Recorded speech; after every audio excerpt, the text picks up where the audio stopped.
first two movies that really made you popular were dance-based and music-based films. After that, you sort of went away from that kind of genre for a really long time till you found Hairspray, isn't it?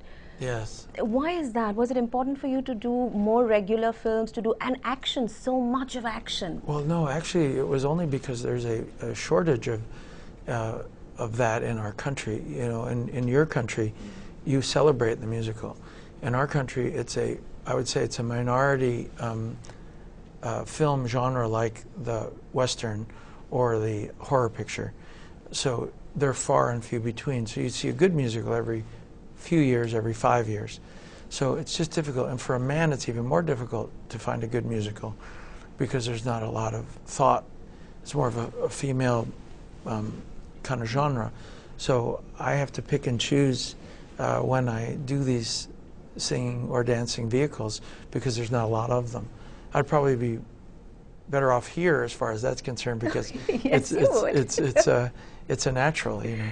Having said that, haven't most of your movies, even when they're not musicals, let you dance a little bit or tempted to make you dance a little bit? Some did. Most famously Pulp Fiction.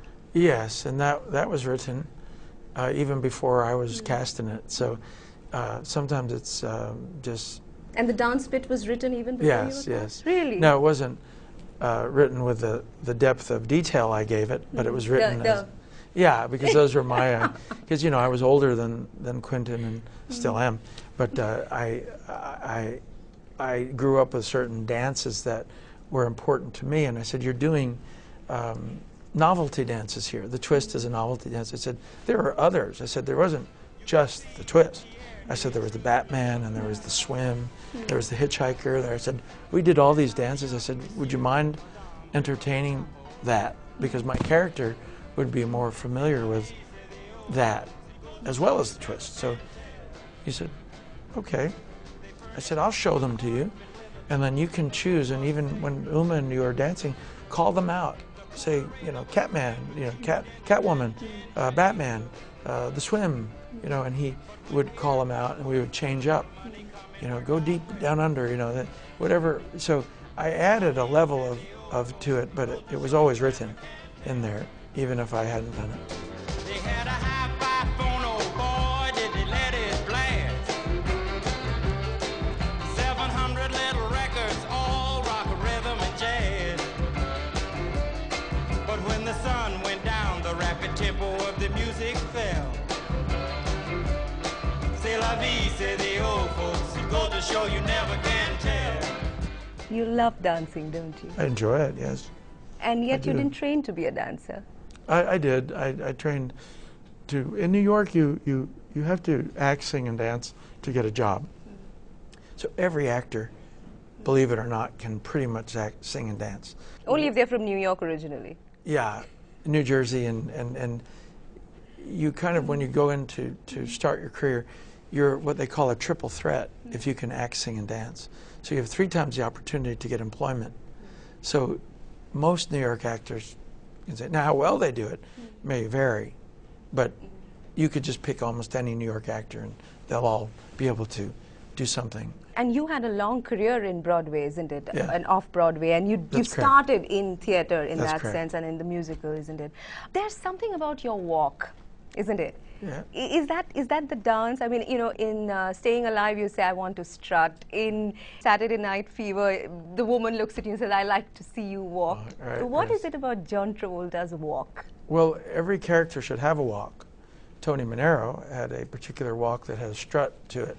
But if you look at a lot of my movies, even in Pulp Fiction, I slide because he's high from heroin, so he's kind of moving through water. You know, he's slow and doesn't even pick up his feet most of the time. Do you know what I mean? I could go through any movie and I could show you the walk because every person has a different walk. And did Bobby Long have a different walk? Oh yes, he did. And he had an injury. he had That's a toe injury. So he had a limp and a different walk, and it was slightly decrepit. But you have to, if you're really completing a character, you have to have all the aspects of him. You have to have the way they dress, the way they look, but also how do they move, how do they walk, how do they speak. what's their cadence, because people have a different cadence in speaking. What's their accent? Where are they from? So there's hundreds of questions you have to ask yourself about that character, and the more ability you have to hone or sculpt a character, the more effective it could be. And the better jobs I feel I've done have been the ones I've been able to sculpt in a more individual way as a piece of art. I'm glad you said that, because it's the perfect cue for my next question, and that is for somebody who may not be familiar with your work, given how wide that body of work is, if you had to pick a film per decade and you had to pick only 5? Oh, 5? Oh, well, 5's a whole lot. To get to know what John Travolta's work is. I'm giving you 5, not 1. That's very kind of you, because everyone gives me 1, and then I can't answer it, because I won't answer it. So you're very kind and generous. So I'll pick 5 for you. And it won't be easy, because there's probably about 15 that I actually love. But I think if you were looking for, you'd have to do the two ones that, the one that started, Saturday Fever, you'd have to do Pulp Fiction, and you'd have to add to it Grease, and you'd have to add to it others. So let's pick the other 2. I'd put Bobby Long in it. Love song for Bobby Long. Thank you. Okay. But you wouldn't pick it, would you? No, I didn't say I wouldn't pick it. But what else would you pick? Perhaps Get Shorty? Get Shorty is a good choice. I would pick Get Shorty too.